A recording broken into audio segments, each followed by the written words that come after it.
বৃষ্টি হচ্ছে শুনতে নাকি? পাচ্ছ তো? হ্যাঁ, এবার শুনতে পাচ্ছি। হ্যাঁ। হচ্ছে আমার যখন 5 বছর বয়স তখন আমার বাবা মা মারা যায়। তাহলে আমি তখন অনাথ হয়ে গেলাম। দিয়ে এইরকম করে আমি মানুষ হলাম। হবার পরেতে আমার বিয়ে শাদী হলো। দিয়ে ওইখানে আমার আরামবাগে একটা বাচ্চা হলো, নষ্ট হয়ে গেল। দিয়ে এই মুর্শিদাবাদ আমাকে নিয়ে এলো। নিয়ে আসার পরে তো মা এইখানে আসার 2 মাস পরেতেই আমাকে বললো যে আমরা দীক্ষা নিতে যাব। তখন দীক্ষা নিতে গেলাম, তখন তো আমি এখানে কিছু চিনতাম না। দিয়ে আমাকে সালারে দীক্ষা দিল। আচার্যদেবের মেজো ভাই আমাদেরকে দীক্ষা দিল ওখানে। দিয়ে মা ভোরবেলা ওঠে, ভোরবেলা নাম ধ্যান করে, ইষ্টবিধি করে, আমাকে বলে না। এবার আমার ঘুম খুবই পাতলা। দিয়ে আমি একদিন উঠে বলছি, হ্যাঁ গো, তুমি কি করো? তা তুমি আমাকে বলো না। বলছে, আমি ঠাকুরকে পুজো টুজো করি, আমি তো ব্যবসাতে যাই। মাছ ব্যবসা করতো। আমি তো ব্যবসাতে যাই, আমি ঠাকুরকে জল টল দিয়ে যাই। তা তোমার কাজ আমি হালকা করে দিয়ে গেলাম। আমি বললাম, মেয়েদের কাজ তুমি ঠাকুরকে জল দাও, তা ঠিক আছে, দাও। ঠাকুরকে তো সবাই ইয়ে করতে পারে, তা তুমি দাও। দিয়ে মা থাকি, আমাকে কোনোদিন ইষ্টবিধিরও কথা বলে না। আর কোনোদিন আমাকে বলে না যে ধ্যানে বসো, বা কোনোদিন বলে না যে 30 দিনের দিন ইষ্টবিধি পাঠাতে হয়। আমাকে কোনো কথাই বলতো না। দিয়ে মা ওইখান থেকে ভরতপুর থেকে আমরা এই বাউন্ডি গাঁয়ে চলে এলাম। এসে এখানে জায়গা কিনে বাড়ি করলাম, তখনও আমাকে কিছু বলে না। দিয়ে ও কুয়েত বেরিয়ে চলে গেল। যাওয়ার পরে মা 2 লাখ টাকা ঋণ করে গেল। 2 লাখ টাকা ওখান থেকে যে টাকাটা পাঠিয়ে দিল। দেবার পরে মা জায়গা কেনা হলো। জায়গা কেনার পরে ওই যে ঋণটা শোধ করা হলো। ঋণটা শোধ করে তারপরে বলছে, মঙ্গলা আমার কাছে 2 লাখ টাকা আছে। তা তোমার কাছে তো গরু ছাগল আছে, তাহলে ওগুলো বেচে দাও। দিয়ে তাহলে তুমি টাকাটা আমাকে দাও। আমি বললাম, তুমি কি কথা বলো, আমি তো হিসেব বুঝি না। আর কত কি টাকা বলবে পাইকারে? বললো হচ্ছে পাইকার যখন আসবে তুমি আমাকে ফোনটা ধরাবে, আমি পাইকারের সঙ্গে কথা বলে নেবো। আর আমি লোক পাঠাবো, তাহলে সে টাকাটা গুনে নেবে, তাহলে তো তোমার অসুবিধা নেই। আমি বললাম, না। দিয়ে মা ছাগল গরুগুলো সব বিক্রি করে দিলাম। দিয়ার করে এই একটা জায়গা কিনলো মা। জায়গাটা যেই কিনা হলো, সত্যি সত্যি যেই জায়গাটা কেনা হলো মা, আমাকে ব্লক করে দিল। অরুণদির একটা মেয়ের সঙ্গে, মুসলমানদের মেয়ের সঙ্গে তখন সে রিলেশনে জুটে গেল। দিয়ে তখন আমার ফোন যাচ্ছে না। তখন আমাদের পাড়ায় একটা ছেলেকে বলছি, ভাই আমার ফোনটা কেন তোমার দাদাকে লাগছে না? আমি তো সেদিনে রিচার্জ মারলাম, তা আমার ফোনটা দেখো কেন। দিয়ে তখন ও ফোনটা দেখে বলছে, তোমাকে ব্ল্যাক লিস্টে ফেল দিয়েছে। আমি তা আবার কি? বলছে, মানে তুমি কল করলে যাবে না, ও কল করলে আসবে। মানে তুমি আর কোনোদিনই ওকে কল করতে পারবে না। ও যতক্ষণ না নিজে করবে, বা এই ব্ল্যাক লিস্টের থেকে তোমাকে যতক্ষণ না বার করবে। আমি বললাম, ভাই আমি সব বুঝি না, আমার ভিতরটা কেমন কি হচ্ছে, তার সঙ্গে কথা বলতে পারছি না। তা হচ্ছে তুমি একটু ব্যবস্থা করে দাও কেন? বলছে, আমাদের এতে কোনো হাত নেই। দিয়ে মা আমার দুঃখের শেষ শুরু হলো। এবারে ঘরে টাকা পয়সা নাই, গরু ছাগলগুলো বিক্রি করে দিয়েছি, তাহলে এবার আমি কি করে খাই? এবার মা ভিক্ষে দুঃখ করি। আমার এক গুরুমা আমাদের দীক্ষিত, তারা সুস্থ নেই। এবারে একদিন তারা প্রার্থনা করছে আর আমি ওইটা দিয়ে আসছি। আস্তে আস্তে তখন দেখছি ওরা প্রার্থনা করছে। আমি যে কি বলছে ওরা, কি বলছে, কি করে? আমি একদিন যাই তো, কেউ কিছু বলবে না তো। দিয়ে করে গেলাম, যাওয়ার পরে আমাকে বসতে বললো, আমি বসলাম। তো মনে হলো মা যত সুখ দুনিয়ার, যা সুখ ছিল মনে হচ্ছে আমার অন্তরে এসে ভোগ করলো। আর আমার কোনো দুঃখ কষ্টই নেই। দিয়ে তারপরে ওরা প্রার্থনা করে উঠে তখন বলছে, এই তুই দীক্ষা লিয়েছিলি? আমি বলছি, হ্যাঁ আমি লিয়েছিলাম তো, আমি ঠাকুরের দীক্ষিত তো। বলছে, ইষ্টবিধি করিস? আমি বলছি, ইষ্টবিধি তো আমি কিছু বুঝি না। বলছে, কার কাছে দীক্ষা লিয়েছিলি? তখন আমি আচার্যদেবও বুঝতাম না। তখন আচার্যদেবের মেজো ভাইয়ের নাম বলে দিলাম। দেওয়ার করে তখন বলছে, তোর বীজ মন্ত্র মনে আছে? আমি বলছি, হ্যাঁ ওই কথাটা তো মনে আছে। দিয়ে যখন ওই না বীজ মন্ত্রটা বলে দিলাম, বলছে তোকে ক টাকা দিয়েছিল তখন? হাতে তোর ক টাকা দিয়েছিল? আমি বললাম, 1 টাকা দিয়েছিল। বলে, 1 টাকা জোগাড় করতে পারবি? 30 টাকা? আমি বললাম, হ্যাঁ পারবো। দিয়ে মা বললো কাল থেকে তাহলে তুই চলে আসবি, ইষ্টবিধি করাবো তোকে। দিয়ে মা আমি ভোরবেলা উঠে যেই ওদের গ্রিলে কড়া লাড়লাম, দিয়ে ওদিকে ঘুম থেকে তুললাম, তুলে ওরা ইষ্টবিধি করলো আর হচ্ছে সস্তনী করলো। দিয়ে এর করে তখন বললো এখানে বসে তুই একটু নাম কর, নাম করে আর আমি বলে দিচ্ছি আর তুই ইষ্টবিধি করবি। ইষ্টবিধি করে ওই টাকাটা খুঁটে বেঁধে রাখবি, যেয়ে আলাদা একটা কৌটোতে রেখে দিবি, দুটো কৌটো করবি তাই বলে দিল। মা দুদিন গেলাম, আমি ইষ্টবিধিটা শিখে গেলাম। তখন বলল যে তুমি বাড়িতে করো, হচ্ছে আর প্রার্থনাটা আমাদের বাড়িতে করো। বেশ আমি ইষ্টবিধি তারপর থেকে বাড়িতে করি। এবারে উম আমার ঘরে ঠাকুর কিন্তু ছিলেন, কিন্তু আমি জানতাম না। সত্যি সত্যি আমি জানতাম না যে ইষ্টবিধি করতে হয় বা কিছু করতে হয়, এগুলো আমি জানতাম না, কিন্তু ঠাকুর আমার বাড়িতে ছিল। দিয়ার কাছে বলছে ঠাকুর আছে তোর কাছে? আমি বললাম, হ্যাঁ একটা ছবি আছে ৩ জনের। বড় মা তখন দেখিয়ে দিলাম ওকে যে বড় মা, বড়দা আর আচার্য ৩ ছবি ৪ জনের ছবি আছে। দিয়ে এর করে তখন বললো ওই ছবির কাছে বসে ভালো করে আসন করে আর ওর কাছে বসে তুমি ইষ্টবিধি করবে। দিয়ে প্রার্থনা শিখতে হবে। আমরা মূর্খ মানুষ। দিয়ে মা প্রার্থনা করি ওর বাড়িতে। দিয়ে প্রার্থনাও শিখে গেলাম। দিয়ে তখন আরেকজন বলছে গুরুমা, আরেক গুরুভাই বলছে এবার নিজের বাড়িতে প্রার্থনা করবে, যে যার মঙ্গল সে তার বাড়িতে করো। দিয়ে মা নিজের বাড়িতে প্রার্থনা ধরলাম। দিয়ে মা এবারে ভিক্ষে দুঃখ করে এরকম করে জীবন কাটে। দিয়ে আর করে মা ওরকম করে করতে করতে করতে করতে আমি আস্তে আস্তে আস্তে আস্তে আস্তে আস্তে করে মা কিছু কিছু কিছু কিছু করে রেখে রেখে রেখে ১০,০০০ টাকা জমা করলাম। ১০,০০০ টাকা জড়ো করলাম, করার পরেতে মা হচ্ছে টাকাটা থাকে আমার কাছে। দিয়ে কাঁদির মন্দির হচ্ছে, কাঁধের মন্দির হচ্ছে, কাঁধের মন্দিরে আমার উম বালিকা মা, বালিকা মায়ের স্বামী আর ওদের পাশের এক বাড়ি মায়েরা গেছে। যাবার পরেতে এবার আমাকে বলে মা আমি সব জায়গায় যেতে পারি না পয়সা কড়ির অভাবে। দিয়ে মা ওরা গেছে, যাওয়ার পরে ওই যে মা বালিকা মায়ের সঙ্গে যে মাটা গেছে ওকে বলেছে যে তাহলে তুমি কিছু, এই তো মন্দির হচ্ছে তাহলে কিছু অর্ঘ্য দিও। তখন বলেছে আমি কোথা পাবো, তা আমি যে বাড়ি যাই, যাবার পরে আমি জিজ্ঞাসা করে তারপর আমি বলবো। তো মুখটা কেমন করেছে দেওয়ার করে আমি সেদিন ওরা রাত্রিরে বাড়ি চলে এসেছে। দিয়ে তারপর দিন আমি সকালবেলা সন্ধ্যেবেলা আমি বালিকা মাকে ফোন করেছি। দিয়ে বলছি মা কাল ডিপি আসা যাবে নাকি? বলছে ডিপি আসাতে যাবো মা, তা কালকের ঘটনাটা শোনো। তখন ও আমাকে ঘটনাটা বলতে রইলো যে এরকম একটা মন্দির হচ্ছে, অত টাকা পয়সা, তা হচ্ছে মন্দিরের জন্য দেবুদা বললে তো দেবুদাকে ও পাত্তা দিল না মা। শুনে আমার খুব কষ্ট হইলো। আমার পরম পিতার মন্দির হচ্ছে আর ওদের আছে ওরা দিল না। ঠিক আছে আমার কাছে তো আছে। তখন বললাম মা তুমি চিন্তা করো না, আমি ৬,০০০ টাকা দেবো। দিয়ে তখন বলছে তুমি কোথা থেকে পাবে? আমি বলছি তুমি চিন্তা করো না, তো আমি ৬,০০০ টাকা দেবো। দিয়ে রাত্রিরে বেশ কথাবার্তা হয়ে গেল। দিয়ে তারপর দিন কাকিমা ফোন করে বলছে মঙ্গলা ৬,০০০ টাকা লয় তুমি ১০,০০০ টাকা দিও। আমি বললাম, তাই হবে। দিয়ে তখন বললাম কাকিমা আমার ঠাকুরের প্রসাদ খেতে কিন্তু খুব মন হচ্ছে।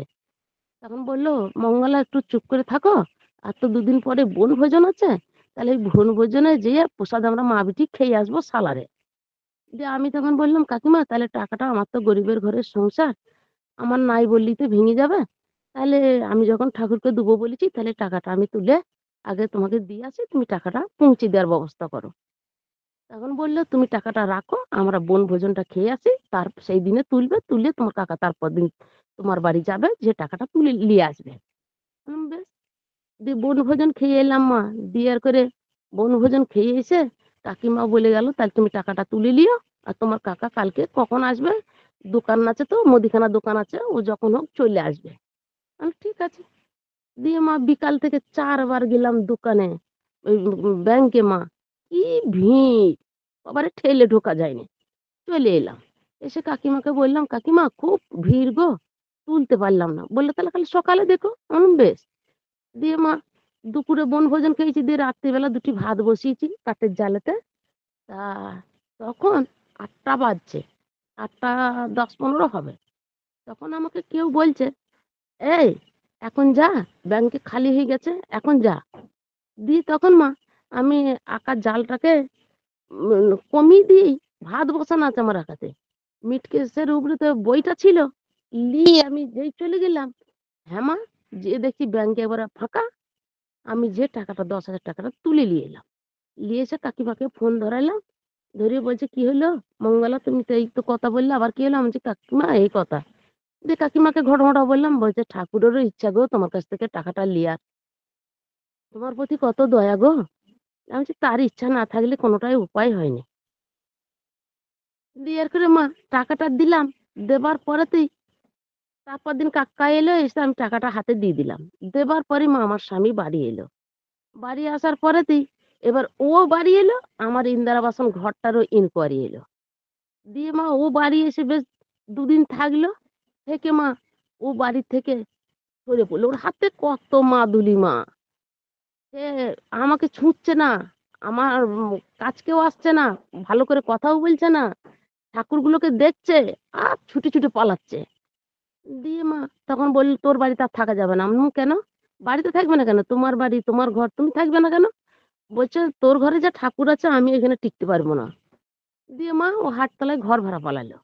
দিয়ে এর করে এবার ঘর ভাড়া চলে গেল, আমার ইন্দিরা আবাসন ঘরটা ঢুকে গেল। দিয়ে এর করে ১ম ব্যাচের টাকাটা আমি ঘর করে নিলাম, অর্ধেকটা তুলে নিলাম। আর ২য় ব্যাচের টাকাটা যেই ঢুকলো আবার আমি ৫,০০০ টাকা কাকিমাকে দিতে গেলাম। তখন কাকিমা বলল, "তোমার ঘর ওইরকম হয়ে রয়েছে। তা তুমি এখন ঠাকুরের টাকা দিয়ে দিচ্ছ?" আমি বললাম, "কাকিমা আমার পরম পিতার ঘর। তা সে থাকবে আমার নিচেতে আর আমি বাস করব? যে তোমার ঘরের অবস্থা ওইরকম, যখন তখন পড়ে যাবে ঘরটা। আর তুমি মন্দিরের জন্য টাকা দিচ্ছ?"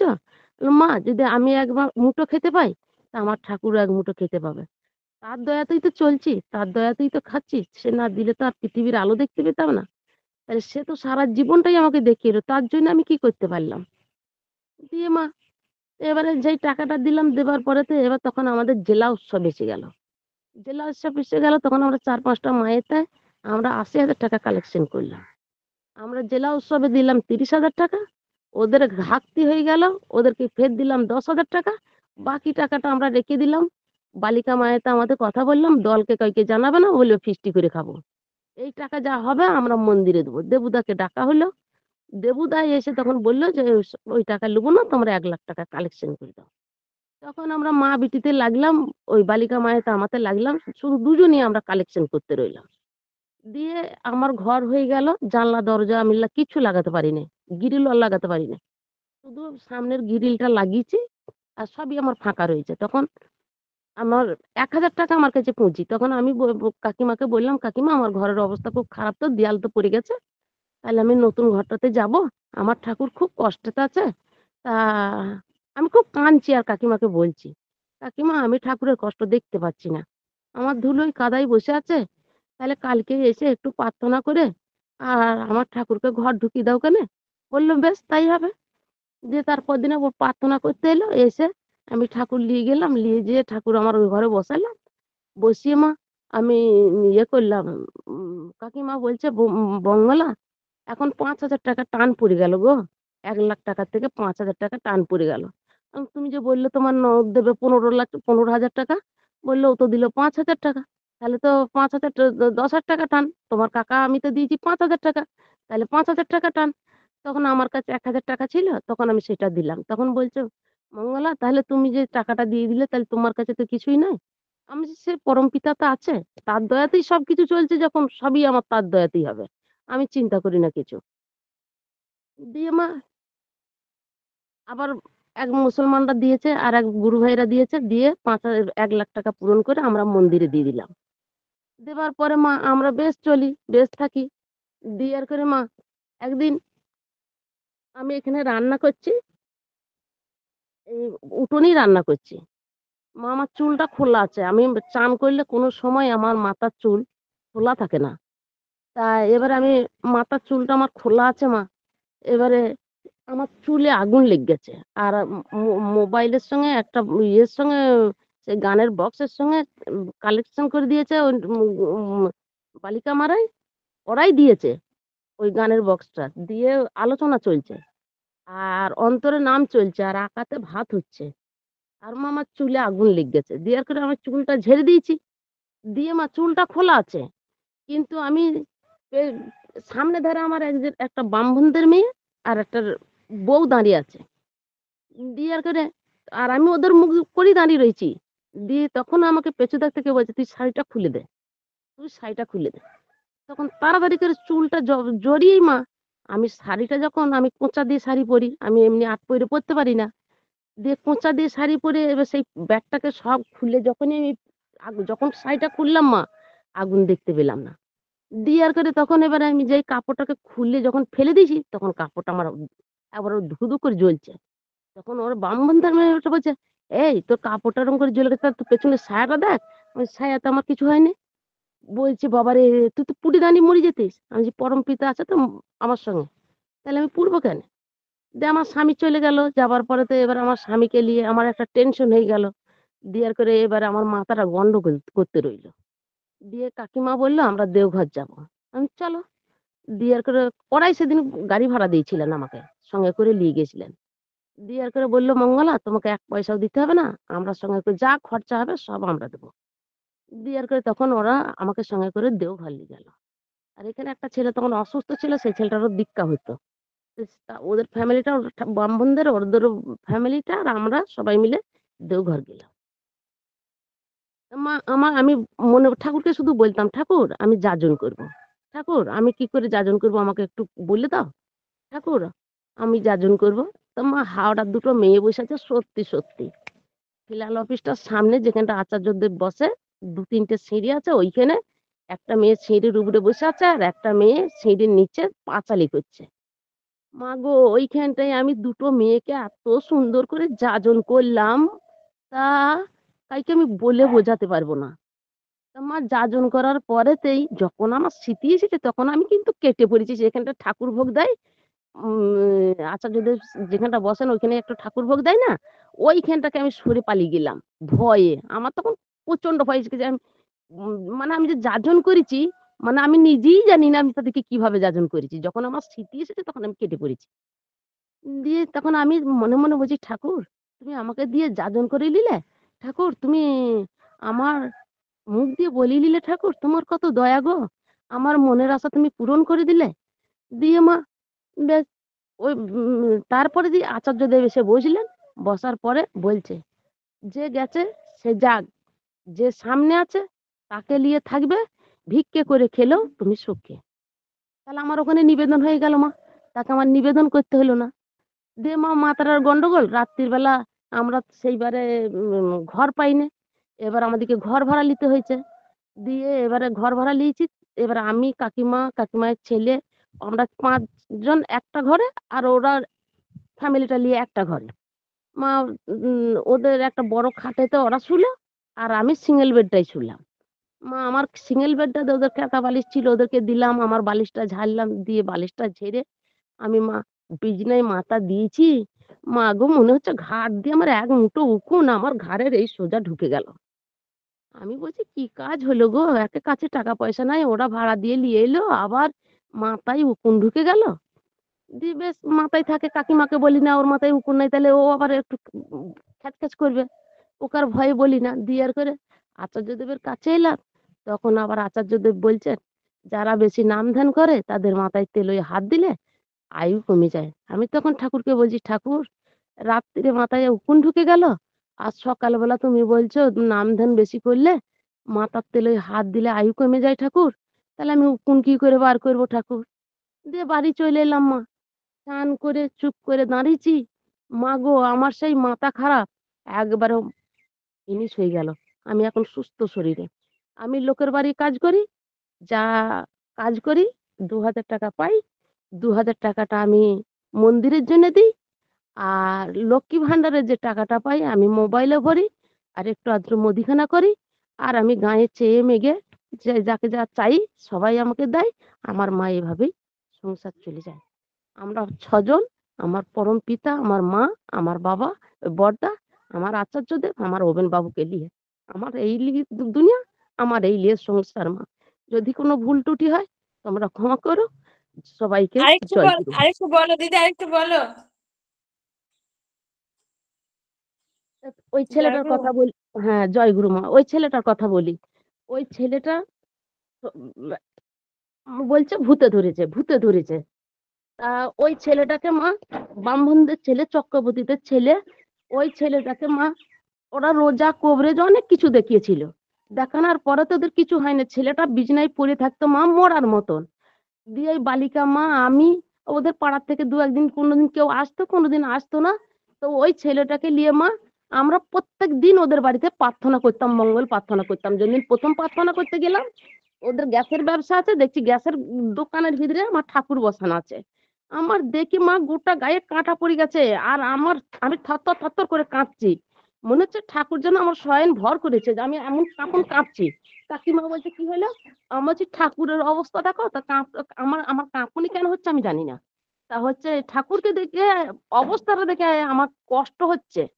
দিয়ে আমি বললাম ওখানে ছুটে চলে গেলাম ওদের গ্যাসের দোকানে, যে ঠাকুরকে তুলে নিলাম, নিয়ে আমি যে শাড়িটা পরেছিলাম মা সেই কাপড়টা দিয়ে ঠাকুরগুলোকে আগে তাড়াতাড়ি করে মুছলাম, মুছে বললাম তোমরা ওই ছেলেটার কাছে পলঙ্গ আছে ওইখানে তোমরা আসন করো। দিয়ে ওইখানে আসন করালাম, আর ছেলেটা মা পড়ে আছে মরার মতন। ছেলেটার হাও নেই চাও নেই কিছুই নেই। ওই তুলছে 12 বছরের ছেলে, 1 চামচের বেশি 2 চামচ খাচ্ছে না, তাহলে অত বড় ছেলে।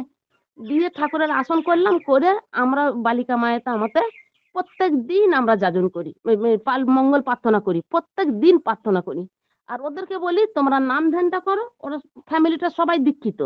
তা আমরা বললাম তোমরা নাম ধ্যানটা করো, সকালবেলা প্রার্থনা করো, প্রার্থনার বই দেওয়া আছে, তোমরা প্রার্থনা করো।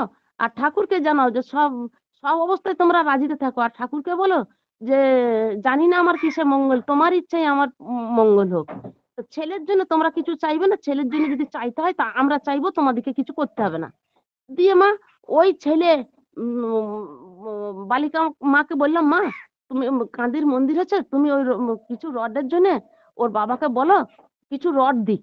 দিয়ে তখন বালিকা মা বললো যে বেশ তাহলে রড দেয়া করে, দিয়ে 1 কুইন্টাল রডের দাম দেয়া করালো।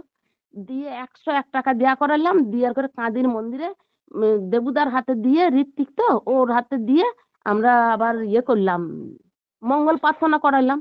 দিয়ে মা দেওঘর গেছি জন্দিনী, এবারে সেই দিনই ও আচার্যদেবকে আমি আর বালিকা মা নিবেদন করব বলে দাঁড়িয়ে আছি, আচার্যদেব নিজেই নিবেদন করে দিল। কাঁদির কাঁদির মন্দিরে মঙ্গল প্রার্থনা করা হয়েছিল ছেলেটার জন্য, দিয়ে বললো কাঁদির মন্দিরে যে ছেলেটার মাথা খারাপ হয়ে গেছে ও ছেলেটা ভালো হয়ে যাবে। সেই দিনই মা ওই ছেলেটা হসপিটালে ভর্তি হয়, ছেলেটা সেদিন বাঁচার কথা নয়। দিয়ে আচার্যদেব যেখানটায় বসে আছে আচার্যদেবের কাছেতে বড় মায়ের ফুলের মালাটা কেটে পড়ে গেল। সঙ্গে সঙ্গে আচার্যদেব বললো ফুলের এমনি করে তাকিয়েছে, দিয়ে বলছে ফুলের মালাটা কেটে পড়ে, ভাবছে এই লম্বা ছেলে কে আছে, ফুলগুলো একটা একটা করে পুরো। সেই দিন মা হসপিটালে একটা নতুন ডাক্তার এসে শুধু পৈতেটা দেখা যাচ্ছে। তখন হাসপাতালে কেউ নিতে চাইছে না, ভরতপুরে বলছে ওকে কাঁদি পাঠিয়ে দাও। তখন সেই ডাক্তারটা বলেছে না, ও এইখানেই থাকবে, ও এইখানেই ভালো হবে, আমি ওকে ভালো করে বাড়ি পাঠাবো। দিয়ে মা সেই কক ফক সব বসেছিল, সেই গ্যাস দিয়ে দিয়ে সব তুলেছে। দিয়ে তখন ওই ছেলেটা অজ্ঞান অবস্থায় ছিল, তো দিয়ে দেখেছে যে বড় মা ও তো জ্ঞানই ছিল না, আমরা যে প্রার্থনা করেছি তো কিছুই জানতো না। দিয়ে মা ওই বড় মা এসে ওর মাথায় 3 বার হাত বুলিয়ে দিয়েছে। দিয়ে আমরা দেওঘর থেকে এসি ওদের বাড়ি ছুটেছি। দিয়ে তখন ছেলেটা উঠে বসে বলছে আমাকে বড় মা ভালো করে দিয়েছে। বাবা তুমি ভালো হয়ে গেছো? বলছে হ্যাঁ বড় মা ভালো করে দিয়েছে যে আমি যতদিন হসপিটালে ভর্তি ছিলাম, আমি যেদিন হসপিটালে ভর্তি ছিলাম সেদিন বড় মা এসে আমার মাথায় হাত বুলিয়ে দিয়েছে। দিয়ে তখন আমরা বলছি তুমি বড় মাকে চেনো? বলছে না। এই কেউ দেখিয়ে দিয়েছে? বলছে না। তাহলে তুমি বড় মাকে চিনলে কি করে? বলছে কেন এই যে, তখন ওই ওর কাছে যে ছবিটা ছিল বড় মায়ের, তখন সেই ছবিটাকে দেখিয়ে দিচ্ছে, এই এই এইটা কে? আমি বলছি এটাই তো বড় মা।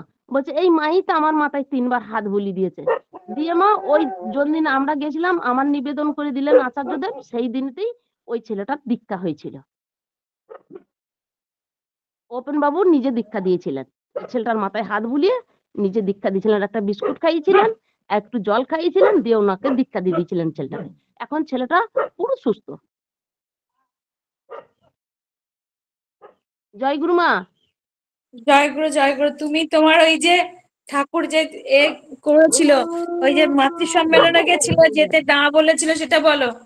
যেতে হ্যাঁ না হ্যাঁ বলেছিল, মাতৃ সম্মেলনে গেছিলে, যেতে না বলেছিল, ঠাকুর বাধা দিয়েছিল, কি হ্যাঁ হয়েছিল সেটা বলো।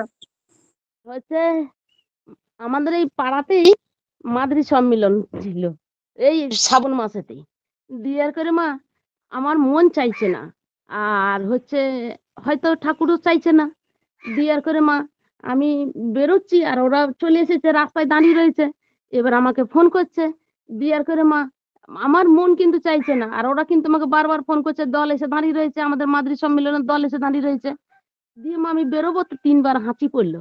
দিয়ে মা আমার বাড়ির থেকে বেরিয়ে, আমার একটা নিম গাছ আছে, এই নিম গাছ থেকে যা হোঁচট খেলাম মা গো, কি বলবো। তো পড়ে গেলে বোধহয় আমার মুখ ফুক কিছু থাকতো না। দিয়ে মা যাক গেলাম, যাবার পরেতে ওরা আমি যেতে ওরা গেল, যাবার পরেতে মা মাদ্রি সম্মেলনে যে বসলাম, যে মায়ের সম্মিলন হচ্ছে, মাদ্রি সম্মিলন দিচ্ছে, সেই মা সিঁদুর দেওয়া বাদ দিয়ে সবাইকে সিঁদুর দিয়েছে, আমাকেও দিয়েছে। দিয়ার করে মা আমার মাথায় রং ঢেলে দিয়েছে। রং ঢেলে দেওয়ার পরেতে মা আমি তো জানি না যে আমার মাথায় রং ঢেলে দিয়েছে, আর আমার মাথায় গন্ডগোল এমনি। দিয়ে মা আমি বাড়ি এসেছি, এসে ধ্যানে বসেছি, রাত্রিবেলা ঠাকুর আসছে না, একদম ঠাকুর আনতে পারছি না। দিয়ে তখন আমি কানে ধরে উঠবোস করলাম, তখন বললাম বাবা আমি তো তোমার ইঙ্গিত বুঝতে পারি না, আমি তো এমনি মাথা মোটা মেয়ে, তা হুঁশ বুদ্ধি তো আমার এমনি কম, তা যদি আমি কিছু ভুল করে থাকি তাহলে তুমি আমাকে ক্ষমা করে দাও। দিয়ে মা তখন আমি ঠাকুরের কাছে বসে তখন আমি উঠবোস করলাম কানে ধরে ধরে, তারপরে ধ্যানে বসলাম। ঠাকুর এলেন আমার কাছে। দিয়ে ভোরবেলা আমি স্বপ্নতে দেখছি, বলছে তুই আমার কথা শুনিস না, তোকে কে দেখবে। মা যেই কথাটা বলার সঙ্গে সঙ্গে মা গো আমি তরবড়ি উঠে পড়লাম। ঠাকুর তুমি আমাকে দেখবে না, তুমি আমাকে না দেখো, কিন্তু আমি তো তোমার কাছে, তোমাকে তো ছাড়বো না, তুমি তো আমার বাবা মা। ছেলে নাই ভুল করেছে, কিন্তু তুমি আমাকে যদি ঠেলেও ফেলে দাও আমি কিন্তু তোমাকে ছাড়বো না। দিয়ে মা সকালবেলা সেই কথাটা চিন্তা করতে করতে ঠাকুর সরে যাবে আমার কাছ থেকে, এই কথা মনে করতে করতে করতে করতে করতে যে বাড়িতে কাজে যাই মা সেই বাড়ি কাজে গেলাম। যে করে ঘর মুছতে গিয়ে খাটে এমন ধাক্কা লাগলো মা কপালে, কপাল ফেটে আবার গদগদিয়ে রক্ত। দিয়ে আবার রক্ত বেরোতে রইলো, ওদের বাড়ি কাজ করে সেই রক্ত ধরে নিয়ে ডাক্তারখানা গেলাম। যাবার পরে বললো মা সেলাই করতে হবে। আমি বললাম কাকা সেলাই করতে আমি পারবো না, পয়সা করি আমার কাছে নাই। তা বললো তাহলে টিটেনাস ইঞ্জেকশন নাও। আমি বললাম টিটেনাস ইঞ্জেকশন নেবো কি? বলছে কিছু খেয়েছিলাম, যে কিছু তো খাই না, তাহলে আমাকে 10টা টাকা দাও, আমি মুড়ি কিনে নিয়ে যাই আমি খেয়ে আর এসে তাহলে তোমার কাছে টিটেনাস ইঞ্জেকশন নেবো। তখন আবার 10টা টাকা দিল। আমি আবার বাড়ি এলাম মুড়ি নিয়ে, নিয়ে এসে খেয়ে আবার যে একটা টিটেনাস ইঞ্জেকশন দিলাম। এখনো জয় গুরু। কপালটা কাটা আছে, এখনো ঘা আছে, শুকুচ্ছে আস্তে আস্তে, ফুলে আছে কপালটা এখনো। জয় গুরু মা, জয় গুরু। জয় গুরু, জয় গুরু। এত সুন্দর কথা, মানে এত ভাব ভক্তি আমার হয়তো চোখে দেখা নেই। মঙ্গলমা একটু মিউট করো। এত মানে ভক্তিমতী, যে ছোটবেলা থেকে 5 বছরে বাবা মা মারা যাওয়ার পর ভিক্ষা করে খেয়েছে দুটো ভাতের জন্য, তারপরে যখন এখন লোকের বাড়িতে কাজ করে, কিন্তু এত ভক্তি, 2000 টাকা করে কাজে পায়, সেই 2000 টাকাও প্রতি মাসে সে সবটাই ঠাকুরকে দিয়ে দেয়। মন্দির হচ্ছে, তার বাবার মন্দির হচ্ছে, এটাই তার কথা। আমি গতকাল দিদির সঙ্গে অনেকক্ষণ ধরে কথা বলছিলাম। আমি কাল থেকে ওনার কথাগুলো আমি রেকর্ডিং করেছিলাম, সেই রেকর্ডিংটা আমি 2-3 জনকে শুনিয়েছি, এবং বারবার ধরে আমি নিজে শুনেছি, চোখে জল এসছে। এত নিঃস্বার্থ ভাবে কেউ দিতে পারে, আমার তো জানা নেই। আমরা যেন তার মতন হতে পারি। আমরা সবাই আসুন, আমার মঙ্গলা মায়ের প্রার্থনা করব, তার জন্য শান্তি ফিরে আসে, সুখ ফিরে আসে।